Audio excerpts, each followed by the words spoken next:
اب آیا ہے آخری ٹیپ کا بند۔ انفاق فی سبیل اللہ کا سب سے بڑھ کر حقدار کون ہے؟ للفقراء الذین احصروا فی سبیل اللہ، وہ ضرورت مند کہ جو گھر کر رہ گئے اللہ کی راہ میں، جیسے اصحاب صفہ تھے بیٹھے ہوئے ہیں، کوئی کام نہیں کر رہے، حضور سے علم سیکھ رہے ہیں، اور جہاں جہاں سے دعوت آ رہی ہے کہ حضور بھیجیے ہمارے ہاں کوئی مبلغین، وہاں سے ان کو بھیجا جا رہا ہے۔ اب وہ معاش کی جد و جہد کرتے تو یہ تعلیم کیسے حاصل کرتے؟ یا اسی طرح دین کی کوئی خدمت ہے، کوئی آپ نے تحریک اٹھائی ہے، اب اس میں آپ کو کچھ نہ کچھ کارکن تو چاہیے، ان کارکنوں کی بھی تو آخر معاش کا ہے درسا۔ اگر وہ سارا 8 گھنٹے دفتروں میں کھائیں اور وہاں ڈانٹے بھی سنیں افسروں کی، اور پھر 2 گھنٹے جانا 2 گھنٹے آنا، اب وہ کون سا وقت نکالیں گے دین کے کام کا؟ کیا کریں گے؟ کہاں سے وقت آ جائے گا؟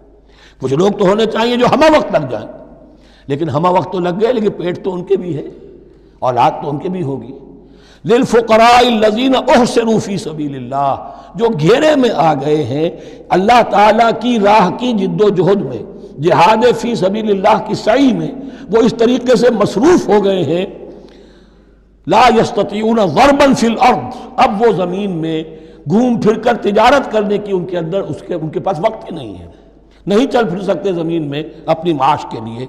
یحسبہم الجاہل اغنیاء من التعفف، اب یہ اس طرح کے فقیر تو ہیں نہیں جو لپٹ کر مانگتے ہوں، انہیں عام طور پر جو ناواقف شخص ہے وہ سمجھتا غنی ہے، اس سے کوئی ضرورت ہی نہیں، اس نے کبھی مانگا ہی نہیں، لیکن اس نے مانگا اس لیے نہیں ہے کہ وہ اس طرح کا سائل نہیں ہے، اس طرح کا وہ سوالی نہیں ہے، وہ فقیر نہیں ہے، وہ تو اللہ کے دین کے لیے اپنے آپ کو اس نے لگا دیا ہے۔ یہ تمہارا کام ہے کہ دیکھو، یحسبہم الجاہل اغنیاء من التعفف، وہ جو مانگنے سے رک رہے ہیں اپنی عزت نفس کی حفاظت کی خاطر، اس کی وجہ سے ناواقف آدمی سمجھتے ہیں کہ تو غنی ہے، اسے کوئی ضرورت نہیں ہے۔ تعرفہم بسیماہم، تم پہچان لوگے انہیں ان کے چہروں سے۔ ظاہر بات ہے کہ فقر کا، احتیاج کا اثر چہرے پر تو آ جاتا ہے۔ اگر آپ کو نیوٹریشن صحیح نہیں مل رہی ہے تو ظاہر بات ہے چہرے پر اس کا اثر ہوگا۔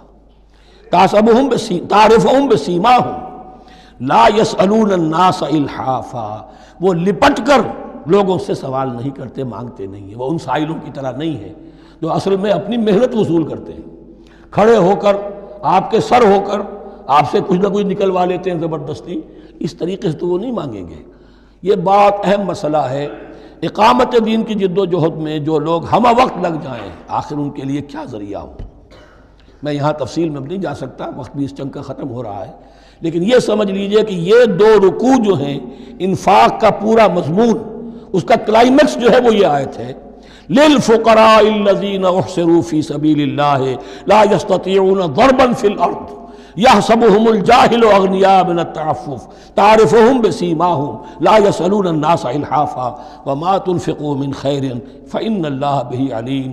اور جو بھی تم دولت مال خرچ کرو گے تو اللہ تعالیٰ اس کے علم میں ہوگا، یہ نہ سمجھنا کہ اللہ کے علم میں نہیں ہے۔